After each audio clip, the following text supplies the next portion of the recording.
Churches are some of our nation's most interesting and important heritage, open to all. They're also key to the success of thriving local communities and do much to help local people. The National Churches Trust is the UK-wide charity that helps to keep churches open and in good repair. Since 2007, National Churches Trust has supported over 2,000 churches, chapels, meeting houses throughout the country of all denominations. If you go into a lot of churches, you'll find coffee mornings or places where the elderly can meet, or job clubs, or debt advice, or food banks. Churches, and indeed all places of worship, really matter to people, whether they are people of faith or not, because for many people they are the finest landmarks that mark home. The doors are open in many cases, so that anyone can walk in and they can enjoy beauty and quality of craftsmanship and quiet and light and space.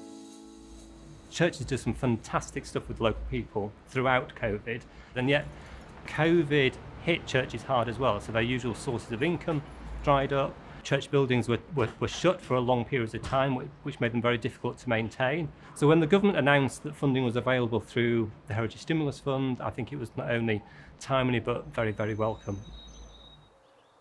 Thanks to funding of £3.6 million from the government's Heritage Stimulus Fund, 32 churches and meeting houses around the country now have a sustainable future.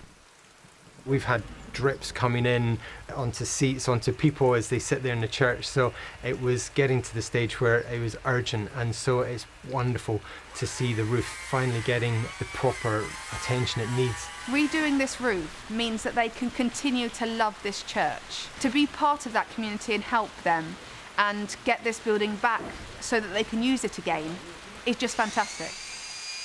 The gutters on the north-south aisles have deteriorated over the years, and they've caused damage inside, so there's plaster off in the vestry and the south aisle.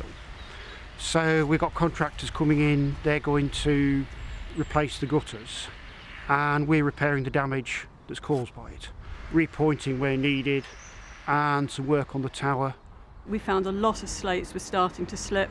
We found the lead work was starting to split as well. And we decided that just doing patch repairs just wasn't good enough anymore. We needed to do something that would put the building back in the condition that it deserved. So we decided to fully reslate over a breathable underfelt, replace all the lead work and do that to a much better standard, do some repointing and repair any rotted timbers. I'm confident that the work that we're doing now will be good for at least another 100 years. We do need to have a conversation with government about how we are going to care for historic churches. When they were originally built, shall we say in the medieval period, it was big landowners, bishops and knights and kings. They paid for them. The ordinary people didn't. The equivalent of those today are Tesco, Sainsbury's, Amazon.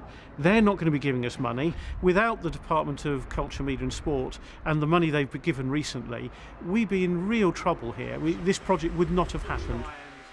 There are about 15,000 listed places of worship in this country, and that means that they're buildings that have been recognised as architecturally, archaeologically, artistically, and in terms of their community value, very important. In England at the moment, there's 900 churches on the Heritage at Risk Register. Church of England estimates that in the next 5 years, the repair bill for its parish churches is probably going to be somewhere in the region of £1 billion. These are the greatest collection of historic buildings in Europe. I mean, look at it. It's the most wonderful place. People have something consistent in the village. We can keep the doors open. It's a building for the community. When you look at the stones and the carved wood and the tiles and the glass, you're not just seeing something beautiful, but you're seeing the beautiful labours and the heart's concerns of generations stretching back hundreds and hundreds of years. It's something that we've received from the congregations of the past, and we will hand on to the future. It's a building which helps people navigate life, death, marriages, birth, helps people come together each week. If they crumble and fall down, I think people's lives crumble and fall down as well. You know, this is national heritage, it's local heritage, it's our heritage, and it's our duty to hand it on to the next generation to look after it. It's great to see how the funding of urgent repairs has produced success stories, helping churches to stay open, safeguarding precious heritage and keeping them at the beating heart of local communities. The challenge for the future will be for churches, government, heritage bodies and charities such as the National Churches Trust to find a way to provide the funding and support that churches will continue to need.